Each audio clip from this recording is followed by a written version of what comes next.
going to introduce everyone as much as I want to run in a line. I will do it slowly. Trisha, Anushka, electrical. Gemma, Emily, and other Emily, mechanical engineers. Evan, Zen, co-mechanical head, leads. Hayden, our COO, or general manager. Alex and Joshi, our programming leads. Martin, Sophia, and Bihan. Martin, Sophia, and Bihan, our software engineers. And Kara, our operations and outreach coordinator. So, a quick overview of our team. This is our...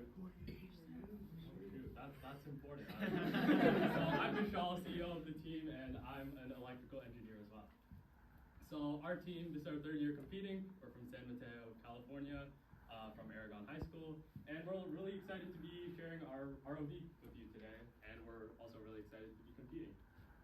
So with that, I'm going to hand it over to our COO, Aiden, to talk about safety. Okay, so to start it off, we know that maintaining an extremely safe environment is important in any situation.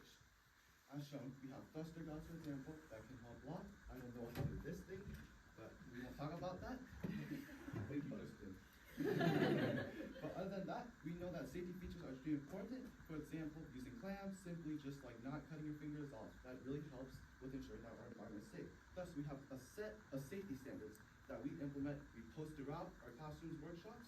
We use these safety standards to make sure that our members understand them. We teach them every year, so every year they will know the standards. For freshmen, they will get a completely new overview. For any veterans or returning members, they'll get a nice refresher on the information. Now, to move on to just overview of just like themes and tasks. This year, we designed an ROV to help perform the various tasks that were given.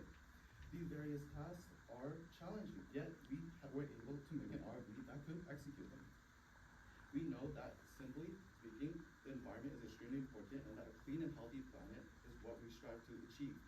We know that nature is not simply a place to visit, but actually our home, and that this year we can gather temperatures, for example, or like pick up rocks. Either way, those things are going to allow us to achieve these tasks. Now I'll pass it on to Emily Ma for mechanical. Our frame is made of extruded aluminum channels, and they're held together by corner brackets and T-nuts. And this creates a really durable and modular frame design that allows us to really efficiently attach and remove additional elements. Oh, see what I did there? Attach and remove additional elements such as our 3D printed thruster mounts, and don't worry, we have plenty of extras that we brought along for that.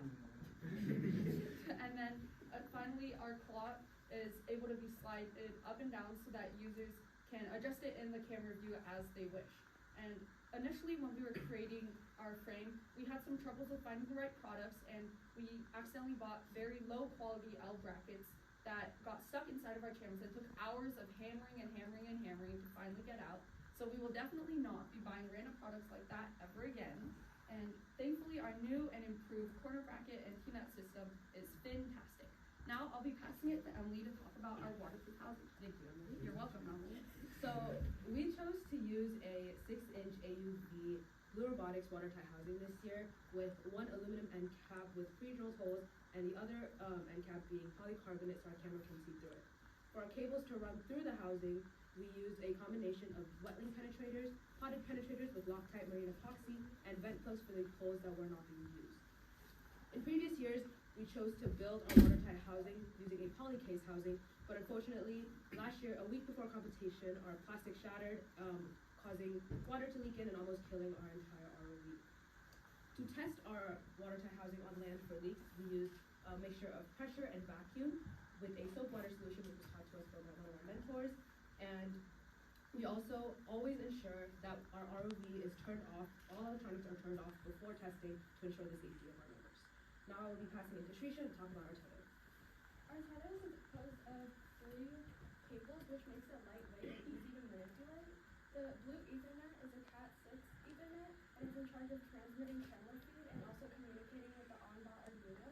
And then we also have pneumatic tubing, which operates the claw, and a pair of 12-gauge wires for power delivery to the ROV. And we also have this expandable mesh sheath, which is like the black staple tubing, for our cable management and also protection for the tether.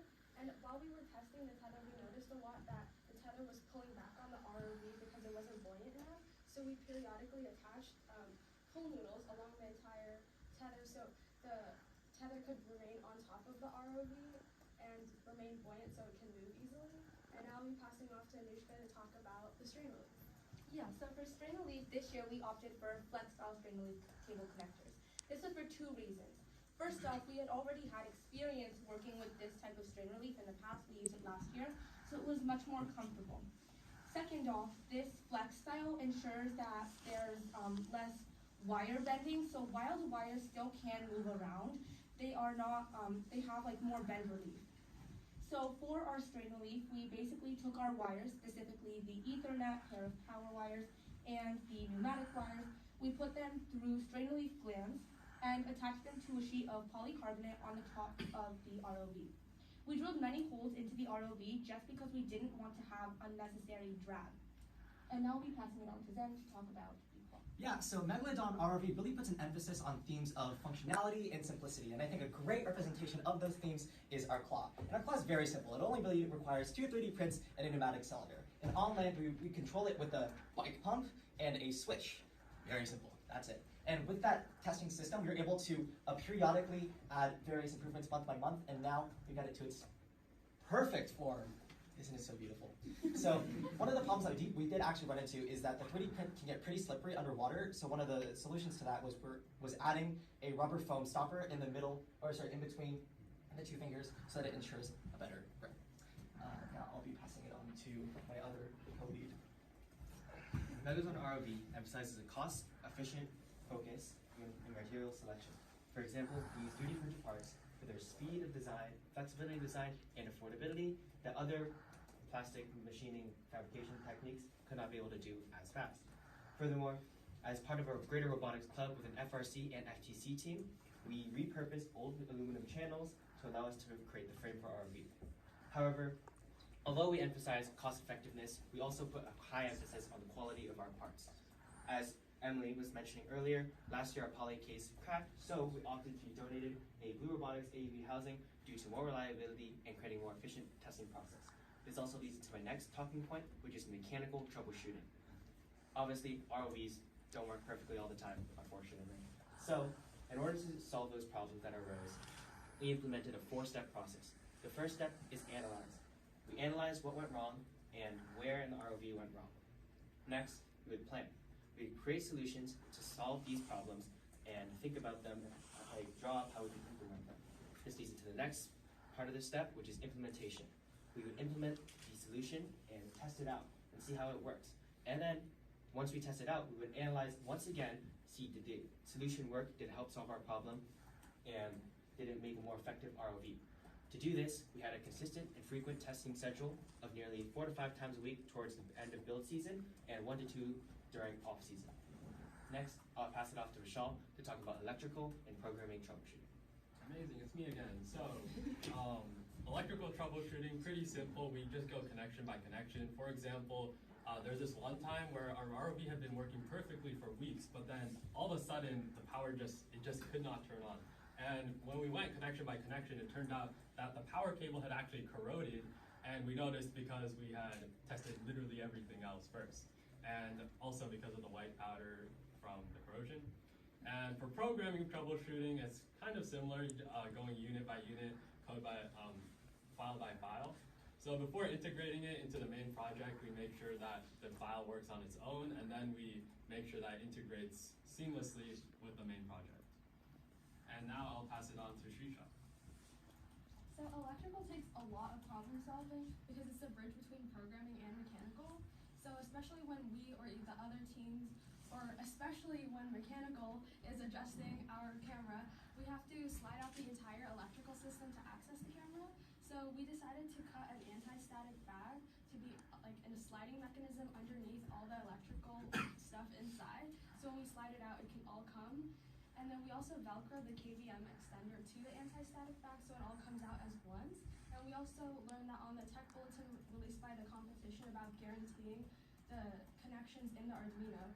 So we used a screw lock terminal block to guarantee all the connections are into it. Last year we used tape, but we wanted to guarantee the connections this year. And then we also labeled all the wires in the Arduino to all the ESCs that match to it, which was really tiring, but it's also really helpful now because we when anything comes out or gets jostled, we can easily put it back in. And now I'm going to pass it on to Aiden to talk about the control box. Okay, so for our control box, it's a really simple design. We just used a simple box. And this box is actually a historic item that we have on our team. It's been with us for 3 years, since the day we were founded. So simply, we have strain relief on either end, so either side, just in case anything happens, it's safe. And in the interior, we have 3 simple connections. Pretty much we have a KVM, we have our Anderson, and we have the pneumatic tubes. These 3 simple things will then connect and allow our ROV to function. Now, I'll move on to Gemma to talk about the camera system. Our ROV features both a forward-facing and downward-facing camera that have been mounted to the housing using 3D printed pieces. The forward-facing camera is in charge of monitoring the completion of the majority of our tasks, as well as monitoring the claw and just overall navigation. And then our downward-facing camera is in charge of the analysis part of these tasks. So since I was in charge of designing the mount for the camera this year, that meant that I had to learn CAD. And to a complete beginner, Onshape is terrifying. But with the continued support and teachings of Evan, Zen, and Emily Ma, I was able to grasp it within a few weeks. And yes, I do know the keyboard shortcuts, kind of. My personal favorite part of our mount is actually the adjustability. So, like Shrisha said, electrical kept jostling my camera out of place. So I needed to make sure that it was easy to adjust so we didn't waste time. And that's something I really decided to focus on during the design process. Now, last year, we used analog cameras, and that was not the right choice for us. So this year we decided to move to digital because the analog cameras had poor connection and extremely bulky hardware. After testing a multitude of different cameras, we decided on the Arducam 8 megapixel for its simple frame, low cost, and overall it just didn't take up a lot of space, which was especially important because we decided to move the camera inside of the watertight housing this year to avoid any waterproofing issues. Now I'll pass it off to programming, starting off with Joshi, who will teach you guys about navigation. Our ROV features 8 thrusters, 4 vertical and 4 horizontal. For teleop, we use a bigger controller as opposed to the conventional Xbox or a PlayStation controller because we thought it would be more intuitive. For example, these 2 buttons control the vertical movement. This controls the turning, and this controls the horizontal movement. And for tilting, we have this throttle on the left, which tilts forward, tilts back, and we can tilt to the side also. And this year, we implemented 2 additional vertical thrusters for tilt. And that brings me to the next point, which is our PID program. So our PID program focuses on the depth and the pitch and the yaw of the ROV, and also the roll. And that it uses the depth sensor, a pressure sensor, a gyroscope, and an accelerometer to gather data, and then we put that through a PID filter, which actively stabilizes the bots. And that's all done through the Arduino Mega on the ROV. Now I will pass it to Sophia and Martin to talk about image processing.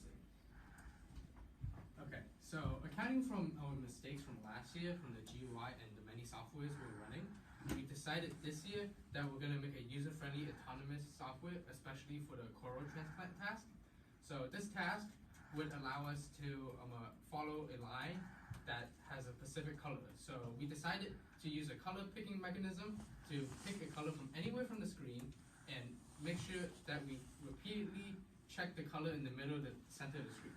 So using Joshi's thruster inputs and outputs and code, we were able to adjust in all directions, up, left, right, and down, to make sure that we would stay in the color's path. So I'll be passing it off to Sophia. For the coral modeling task, we first needed to take a series of photographs from different angles using the ROV's cameras, which we learned how to do during our fall training session with our programming lead, Alex. For the next step, which is turning those 2D images into a 3D model, we need to choose a software that is both low cost and precise. After researching and testing a variety of different softwares, including Micmac and Mushrooms, we eventually settled on Regard 3D because it is free and also highly effective. Then we further tested the software to determine the best number of photos to take. After a lot of testing, we eventually determined that it was 30 photos. Our program is extremely simple. By pressing a single key and driving around the coral, we can take 30 photos, which will automatically be added to the same folder. Then we just take those photos in that folder, stick it in Regard 3D, and the model is created. Now we'll be passing it off to Alex, who will be talking about our GUI system. So this year we wanted to implement a GUI to allow easy access for us to use all of the functions that we had created, And last year we had also attempted to implement a GUI, but we tried to implement the camera feed into the GUI as well. And what happened was we had a laggy GUI and we couldn't see the cameras at all. So we couldn't run the functions and we couldn't see. So this year instead we opted to go for a smaller control panel style GUI, which sits in the corner of the screen while the rest of the screen is taken up by the camera feed. This way, we get the best of both worlds, a speedy GUI where we can access all of our functions as well as camera view that is always up to date. Further, this also allows better accessibility for customers who want to use our ROV, as they will have easy access to these functions and be able to harness the full capacity of our ROV. Next, I'll be passing it off to Zen to talk about the phone. Yes, my child. So unfortunately, since we are running out of time, I can't talk about all the wonderful things of my child, but I will talk about the main parts. So let's talk about the buoyancy engine. So unlike the traditional sock and float that uses an inflatable bladder, our float manipulates its buoyancy by drawing in the pool water to sink down, and then once it reaches the surface of the floor, it will push all the water inside its syringe right here and push it all the way back up, and it will float back up to the pool surface. Now let's go. Michelle will talk more about it.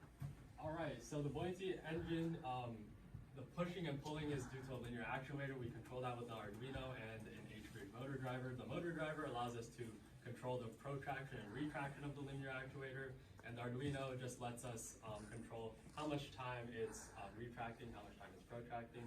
Right now we have a cycle of 35 seconds. We chose this time because it allows the float to descend all the way down to the floor of the pool and ascend all the way to the surface of the pool, while also not wasting too much time at either part of the pool dilly-dallying when it could be completing more vertical profiles. On we go. Okay, so to communicate between the float and the onshore system, we use a LoRa ESP32 module. One module is inside the float and the other is onshore. And so the module inside the float is connected to a depth sensor and collects depth data and sends the communication signal, which includes the company's number and the universal time and the depth, to the onshore system. And we chose the LoRa32 ESP module because in previous years we opted for a Bluetooth module, which was very unreliable. So after one float, we could not reconnect to the Bluetooth module, and so that's why we chose the LoRa32 ESP module this year. And now I'll be passing it on to Kara for the outreach program.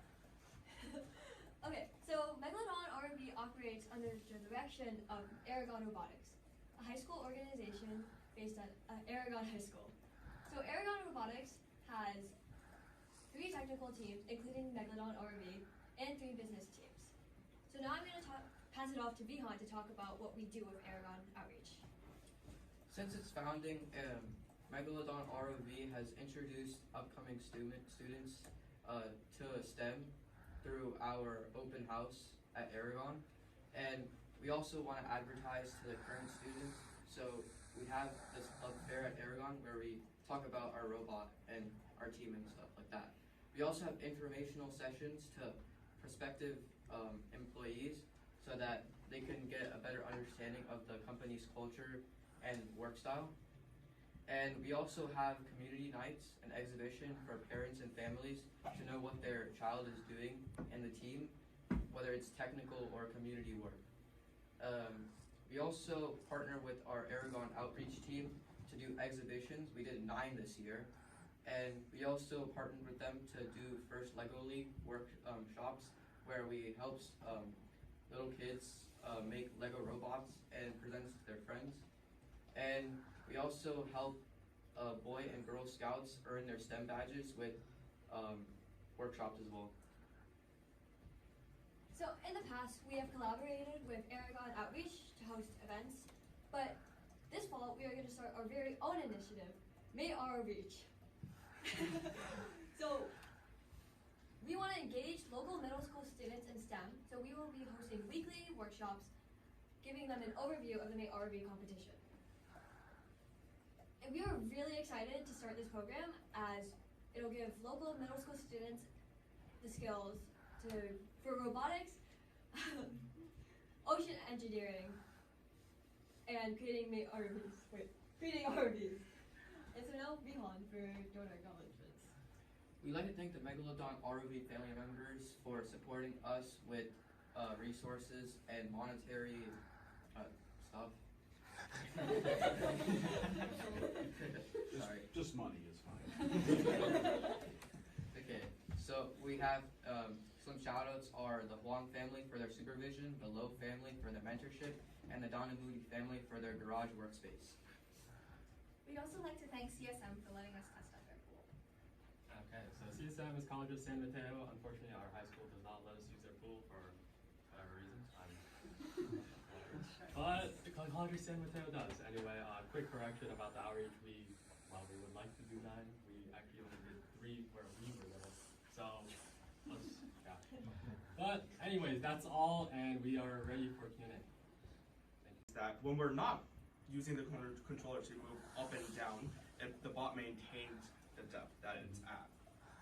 So what do you guys estimate? What's the maximum achievable pitch that you can put into the vehicle? It can go 360. It can 360 around and Yeah. stays. It can hold the pitch. Yes. No problem. Oh, interesting. Okay, so you guys don't have any vertical stability in the vehicle. Say like that there's a.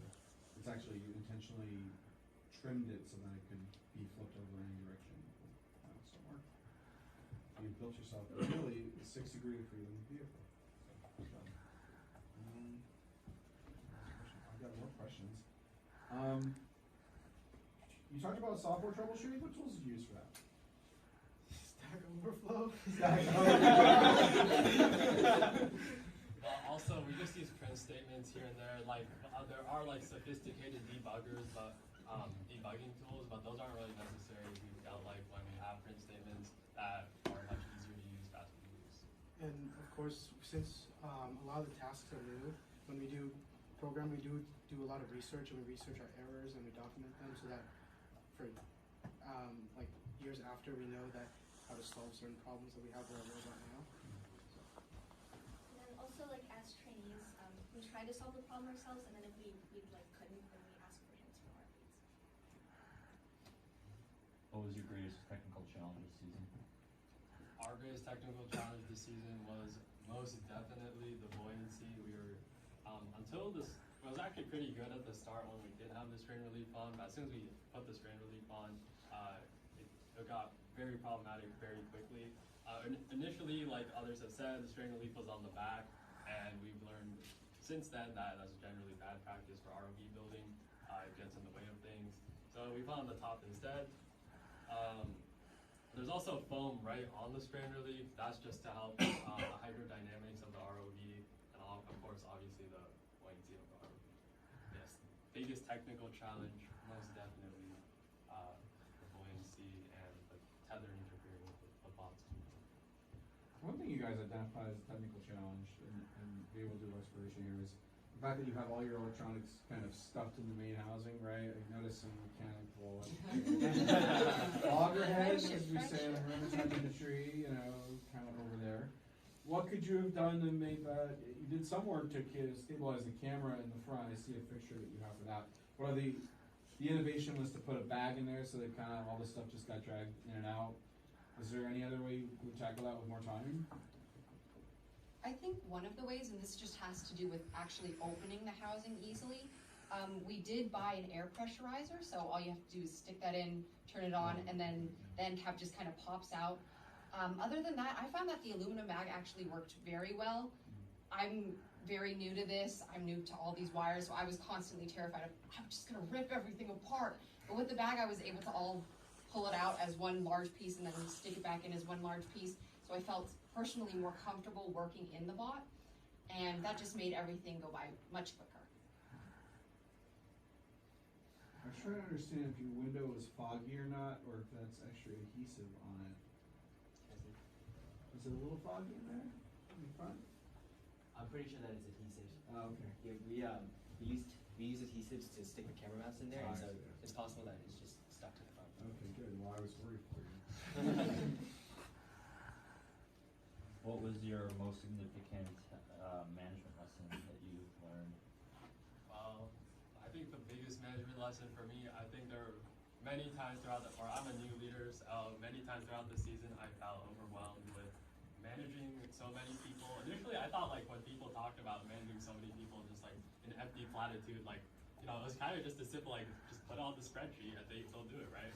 But you really have to like be proactive, ask the hard questions, ask the questions that challenge them, make sure that they have it, well, not all in their head, but they're either in their head or they have it written down, they know what they're gonna do after each meeting to get prepared for the next meeting. And a big part of that is that I did not rely on my sub-team leads like Evan and Zen and Alex and Josh and Aiden enough. Often I cut them out of the decision-making process to make things simpler and talk directly to members, which kind of reduced their roles to technical member sort of roles where they're just working on a piece of the robot too. I feel like in the latter half of the season we kind of fixed that, and our sub-team leads, they got more involved with organizing each member, and that kind of took a huge burden off of me. For example, the engineering presentation, I was actually at the very start, I was like, okay, you do this, you do this, you do this.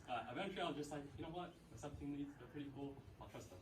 So they were actually the ones checking in with their members about like, hey, this, you do this, you do this. I did like, there's like some trust involved. I couldn't be completely sure they were like doing it exactly how I wanted it, and that's fine, because how they want it is probably pretty good. I think it's a good thing. I mean, you have members of your team referring parts of it as their children. So, I mean, he's the father.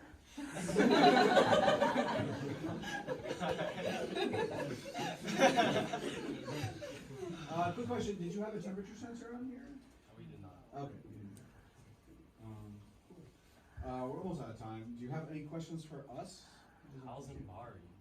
How's Bar? It's a great place. Come visit sometime. We have our open house in the summer. So, our website, I forget the date.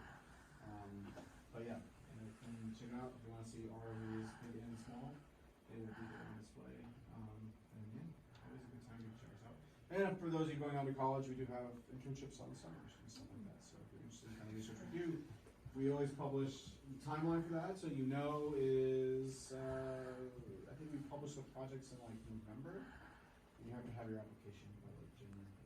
Yeah, we actually shared that with one of the members from a different team about there's this one. He's interested in like exploration technologies, like space, and obviously like you can't. It's kind of hard to get experience with that immediately. I suggested one of the like expeditions that Mari has. Maybe it was on Mari, some sort of expedition. There's a lot out there. But yeah, we've done some work. What's interesting is the ocean is a place that's often used for space testing and robotics a little bit because of neutral buoyancy. If we really looked at the neutral buoyancy lab, we had the competition we all here from Nashville, right? For the somewhere in Texas. Yeah, anyways, that's a cool place, but that's a giant pool where they basically filmed everything. So, yeah, there's a lot of ties between the two. Any other questions? Okay, I'm kind of curious. Like, someone approached us earlier and asked us, like me and Vishal, about this engineering presentation, like debrief meeting. Like, I was just curious, like, is that like something? What do you talk about during that session? They're probably talking about the 15 minutes we have at the end to actually score a presentation. Yeah. That's a very formal name for what we actually do. So, yeah, who is this person that approached you? I don't know. I do not remember. It's just I've never heard it referred to as such. I'm trying to get your scores judged as expediently as possible before like you forget. But you guys stay as a party comment or unforgettable. So